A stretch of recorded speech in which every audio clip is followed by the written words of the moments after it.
Welcome to everyday cooking. இன்னைக்கு நம்ம பார்க்கலாம் ஈஸ்ட் இல்லாமல் சீஸ் இல்லாமல் செய்கிற கோதுமை பீட்சா. இதுக்கு 2 கப் கோதுமை மாவு எடுத்துக்கோங்க.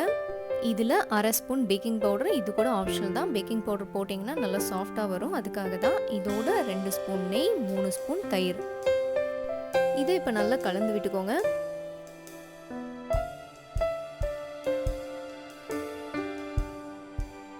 இதில் இப்போ தேவையான அளவு உப்பு சேர்த்துக்கோங்க. அடுத்ததாக தண்ணி ஊற்றி நல்லா சப்பாத்தி மாவு மாதிரி பிசைஞ்சிட்டு போகிறோம்.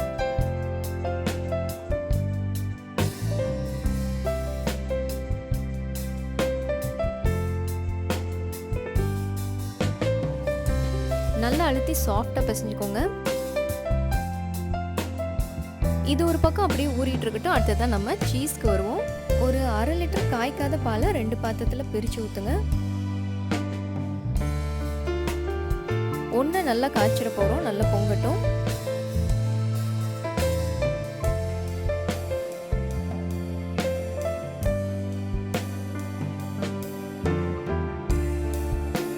ரொம்ப சூடாயிடக்கூடாது, கை பொறுக்கிற சூடு வந்ததும் இறக்கிக்கோங்க.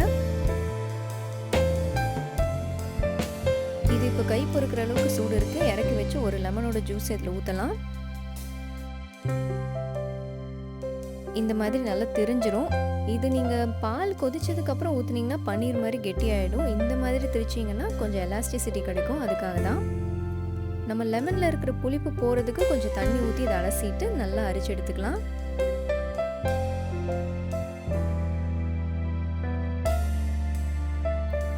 ஸோ இதோ நம்மளோட வீட்டில் செஞ்ச க்ரீம் சீஸ் ரெடி. இது ஒரு இதில் எடுத்து வச்சுக்கோங்க.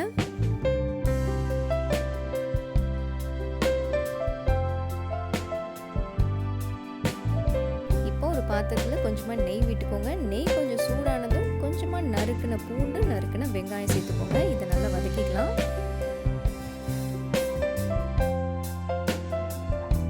பூண்டு வெங்காயம் வதங்கினதும் ஒரு பெரிய ஸ்பூன் கோதுமை மாவு போட்டு நல்லா கிளறுங்க. மாவு நல்லா வதங்கினதும் நம்ம கொதிக்க வச்சு வச்சுருக்கோம் பார்த்தீங்களா, அந்த பாலை சேர்த்து கிளற ஆரம்பிங்க. இதுக்கு தேவையான அளவு உப்பு சேர்த்துக்கலாம். உப்பு சேர்த்து கிளற ஆரம்பிங்க. இது சீக்கிரம் கெட்டியாயிடும். இந்த அளவுக்கு கெட்டியானதும் நம்ம செஞ்சு வச்சிருக்கிற க்ரீம் சீஸையும் சேர்த்து கிளறுங்க.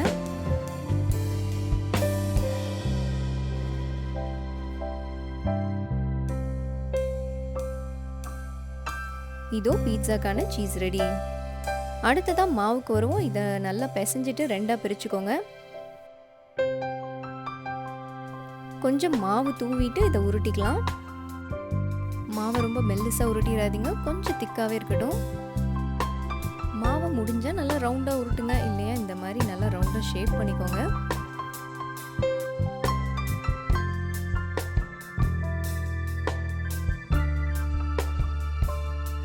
மாவு வேகும் போது புஷ்னு எலும்பக்கூடாது, அதுக்காக கத்தி வச்சோ ஃபோக் வச்சோ இந்த மாதிரி குத்திக்கலாம். அடுத்ததாக ஒரு பாத்திரத்தை எடுத்து நெய் நல்லா தடவிக்கலாம்.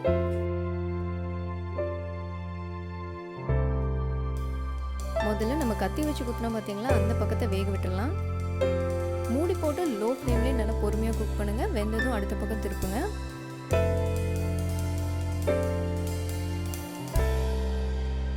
இதோ ஒரு பக்கம் வெந்துருச்சு. இந்த வெந்த பக்கத்தில் பீட்சா சாஸை ஸ்ப்ரெட் பண்ணுங்கள்.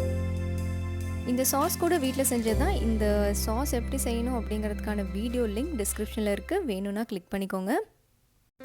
இதுக்கு மேலே டாப்பிங்ஸ் நம்ம இஷ்டம் தான். இங்கே நான் தக்காளியும் வெங்காயம் மட்டும்தான் யூஸ் பண்ணுறேன். இதுக்கு மேலே நம்ம ரெடி பண்ணி வச்சுருக்கிற சீஸை ஸ்ப்ரெட் பண்ணிடலாம்.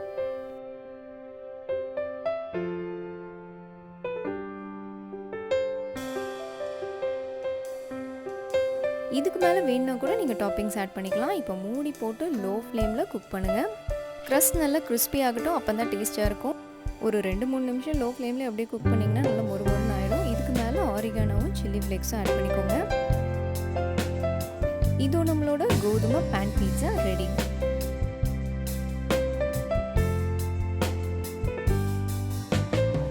மாசரேலா சீஸ் மாதிரி ஸ்ட்ரெச்சியாக இல்லைனாலும் வித்தியாசமாக இது ரொம்ப ரொம்ப நல்லாயிருக்கும். கண்டிப்பாக ட்ரை பண்ணுங்கள்.